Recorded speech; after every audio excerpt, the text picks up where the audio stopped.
piece of software which can be accessed from a browser. And you know what's called a browser? A browser is an application that you use for browsing the internet. And the examples are your IE or Firefox or Google Chrome or Safari. You all know about that. Technically speaking, we can call a web application a web server, although there is a difference in the sense that a web server can host multiple web applications. But for the time being, let's call a web application a web server. And a web server is actually a network application running on some machine listening on a port. The browser is actually called a web client, or more formally, we call that a user agent. And in fact, web clients are not only browsers, but any application which can speak to a web server, like your CURL or Telnet, those are also web clients or user agents. So the web client or the user agent communicates with the web server to get its job done. And for this communication, and actually for any communication, both the parties need to use the same set of rules or grammar, which we call protocol in technical terms. You got what is called a protocol? It's simple, like when two parties are communicating. For example, when two people are communicating, they need to use the same language and the same set of grammar rules so that they can understand each other. Similarly, in computer science, when two applications are communicating, they need to use the same set of rules, which we call protocol. And the browsers can speak some standard protocols like the HTTP protocol, the FTP protocol, the WebSocket protocol. There are many protocols which the browsers can speak, and they are standards. And each of these protocols are suitable for different kind of tasks. For example, the FTP protocol is used for transferring files. And among all these protocols, the HTTP protocol is the most used protocol in the web client and the web server club. That means most of the times the web client and the web server speak to one another using the HTTP protocol. And in fact, in this whole tutorial, we are going to focus only on HTTP protocol. So let's dig somewhat more into the HTTP protocol. To understand HTTP protocol, we need to let's start with what is called a web resource, or a resource as commonly said.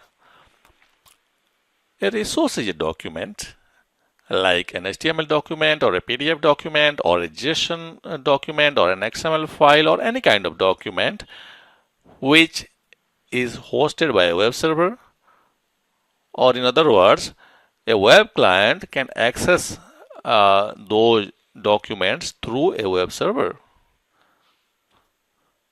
A resource could be either static or dynamic. A resource which does not change is called a static resource. That means it's like some static file sitting in the web server's hard disk or sitting somewhere which the web server has got access to.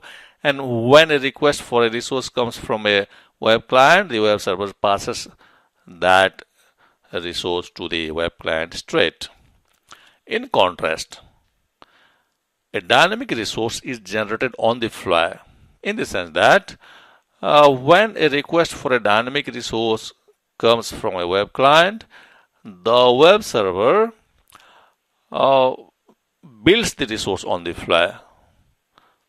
For example, suppose a web server has a resource which embeds the current time, either in a JSON or some XML document or an HTML page or whatever. So when a request for that particular resource comes from a web client, the web server gets the current time from the system and puts that into a JSON document and builds a JSON document or an XML document or an HTML document, embedding that particular time into it, and then it sends back that document to the web client. Each resource on the web in the world is identified by a unique URL, which is actually a unique string. It would be more clear when we look at an example. So this is an example of a URL which points to a unique resource in the world. And this part of the URL is the protocol, and this part identifies the web server in the world, and this is the path of the resource in the web server.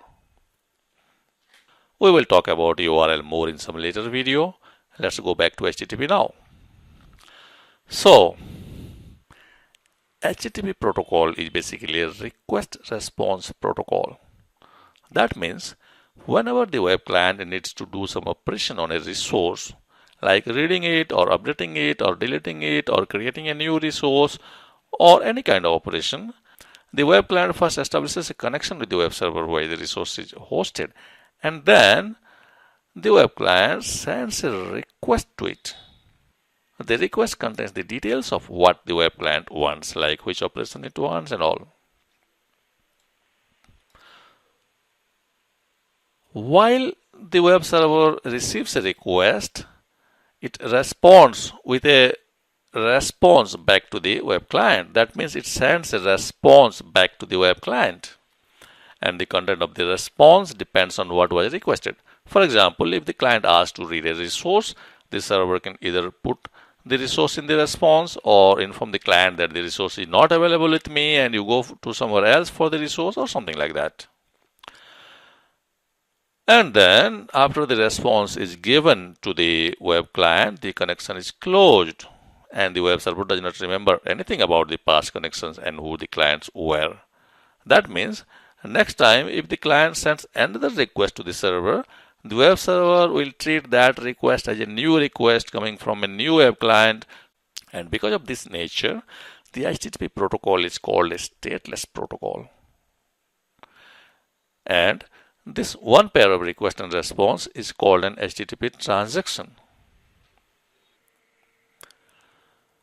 So this was a basic overview of how web servers and web clients work. And in the next video onwards, we shall be going deeper on all these.